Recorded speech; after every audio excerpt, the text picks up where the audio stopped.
Welcome to Session 8. Ratios, proportions, and unit conversions appear everywhere on SAT Math.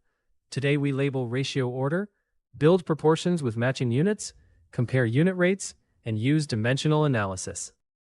A ratio tells you a comparison, but you must know the order.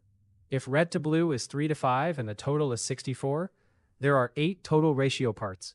Red is 3 parts, or 24 marbles. The fraction that are red is 3/8, not 3/5. In a proportion, matching positions matter. If notebooks are in both numerators, dollars must be in both denominators. 4 notebooks over $10 equals 14 notebooks over X dollars. Cross-multiply, and the cost is $35. To compare prices fairly, convert both packages to the same unit rate.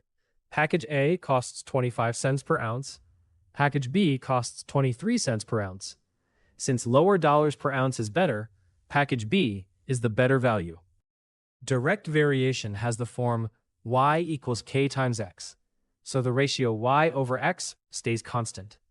If y is 42 when x is 6, k is 7, and when x is 11, y is 77. Scale problems work the same way. Find the unit scale first. Dimensional analysis means choosing conversion factors so unwanted units cancel. For 72 kilometers per hour, multiply by 1,000 meters per kilometer, and by 1 hour per 3,600 seconds. Kilometers and hours cancel, leaving 20 meters per second. Area and volume conversions are common traps. Since 1 foot is 12 inches, 1 square foot is 12 squared square inches, and 1 cubic foot is 12 cubed cubic inches. The exponent belongs to the unit, so it also applies to the conversion factor. Your turn. A car travels 150 miles in 2.5 hours. At the same speed, how far does it travel in 4 hours? Pause and find the unit rate first. The unit rate is 150 divided by 2.5, which is 60 miles per hour.